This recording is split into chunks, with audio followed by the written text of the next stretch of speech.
Hey there guys, so there are 5 things that I want to cover off on with you in relation to building a bond with your puppy that I personally use for great effect, have done for a long time, and they offer me great advantage, and hopefully they'll offer some of you great advantage. So number 1, I understand that there are still some dinosaurs out there that refuse to use food in training.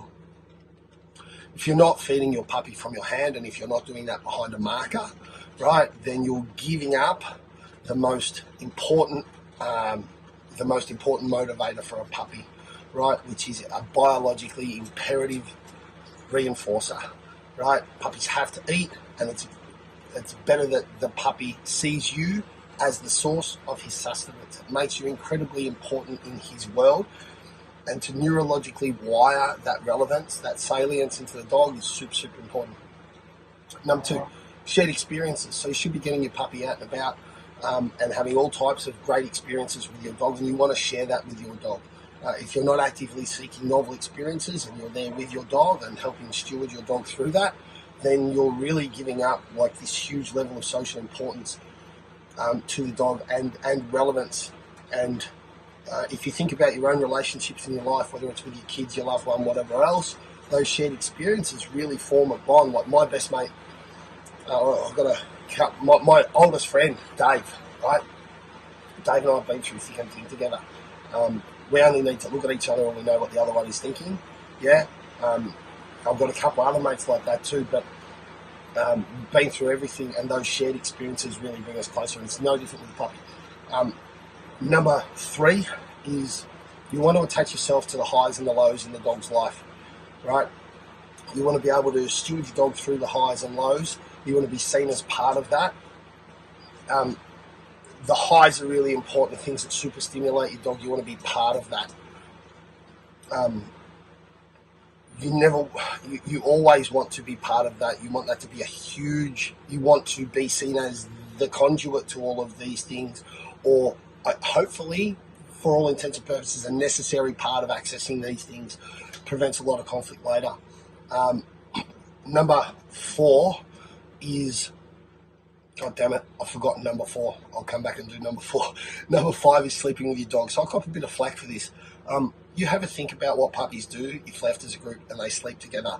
We're taking a puppy away from our group, away from its family, and then we're introducing the puppy to ours. And so sleeping with you is super important.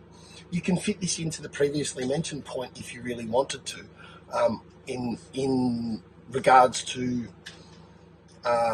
just time spent with a dog. So for example, you might sit on the couch and the puppy sleeps with you. That works, yeah, you're sleeping together. Very important, I have found, and I love it, and I actually really enjoy it. But you have to be careful, because you don't want to just stick your dog in your bed every night. As lovely as a feeling as that can give you as someone who loves their dog, you don't want to stifle the dog's independence, and you definitely want the dog to be okay being on its own. So you don't want to create a cross to bear. There are ways to do it, and it's not that hard to avoid that and get all the benefits from it. So the point that I forgot earlier is you want to set yourself up to be a giver and not a taker. And what that means is you want to manage your puppy in such a way that instead of butting heads with your puppy, you're seen as giving your dog access to things, right? So if you crate train your puppy and you want to let your puppy out to explore the house and to be around you because you want to be eyes on with your puppy, you're giving the dog freedom, not necessarily taking freedom away. If you try and give your dog too much freedom and expect your little puppy to stay on its bed, you're constantly butting heads with the dog and removing the dog, chastising the dog, these kind of things. So it's the same as if you leave all your shoes out, you don't want your puppy to play with your shoes. So now you're in a position where you have to be a taker, and you have to potentially butt heads with a puppy and cause some conflict in your relationship.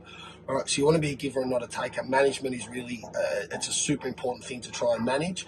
Wherever you can, try and flip the script from you taking something away to you being the giver of something great, and it helps to prevent a lot of conflict.